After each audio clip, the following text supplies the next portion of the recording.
Bonjour à tous et bienvenue dans ce nouveau tutoriel. Donc dans cette vidéo, nous allons apprendre à utiliser un nouvel outil très puissant et très souvent utilisé par les traders professionnels, l'oscillateur stochastique.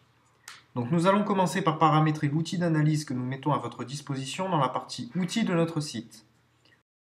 Tout d'abord, dans l'onglet Instruments, vous allez pouvoir choisir la valeur sur laquelle trader.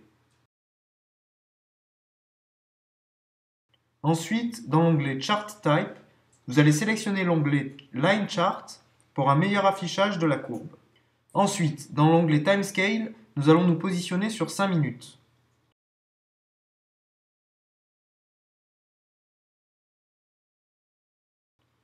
Enfin, dans l'onglet Studies, vous choisissez l'outil Stochastic Slow et vous cliquez sur New.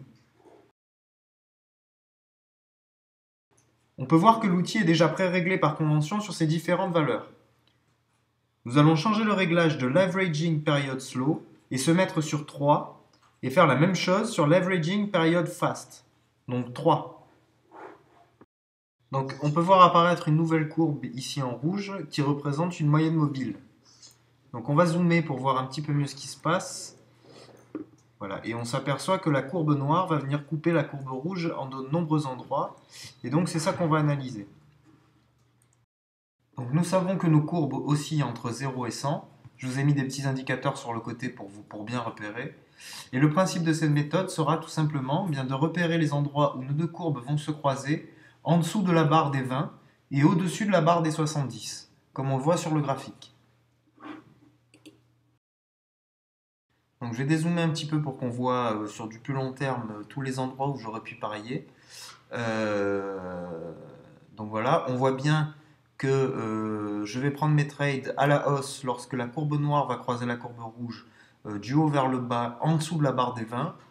Et je vais prendre mes trades à la baisse lorsque la courbe noire va croiser la courbe rouge du bas vers le haut lorsqu'elle descend en dessous de la barre des 70. Donc on va le faire tout de suite. On peut voir que la courbe noire vient couper la courbe rouge du haut vers le bas et qu'on est bien au-dessus de la courbe de la barre des 70. On peut voir notre indicateur là sur le côté qui indique 68,49. Donc on va parier sur cette valeur en put.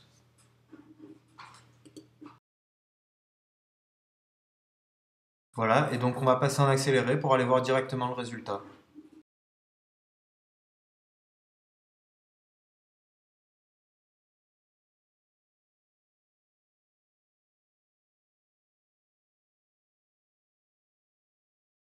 Voilà, donc là le trade est gagnant, donc avec un taux de 70%, ça me fait un gain de 70 €, tout simplement. On va reprendre un pari tout de suite.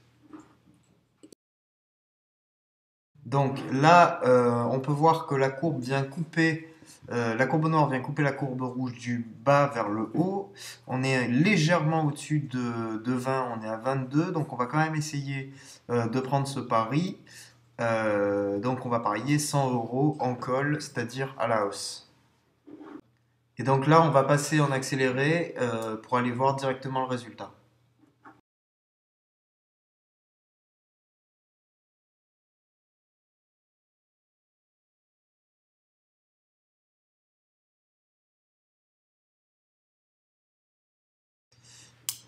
Donc bon, bah là le trade est perdant, donc en même temps on a un peu risqué puisqu'on avait parié à un peu plus de 20, à 22 et quelques. Donc bah c'est pas grave, on va reprendre un pari tout de suite.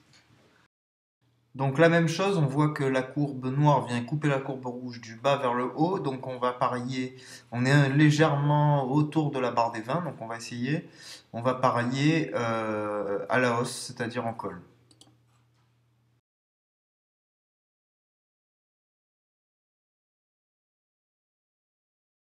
Et on va passer en accéléré tout de suite pour aller voir directement le résultat.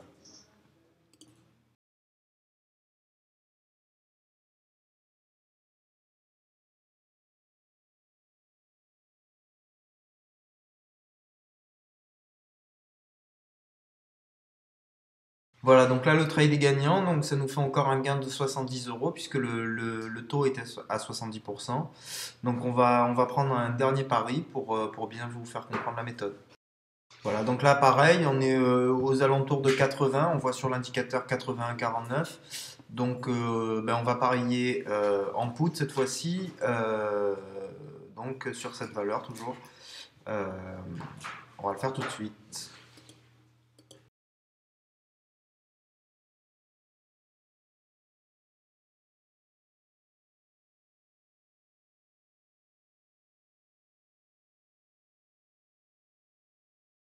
Le dernier trade est gagnant, donc encore un gain de 70 euros, toujours au même taux, 70%.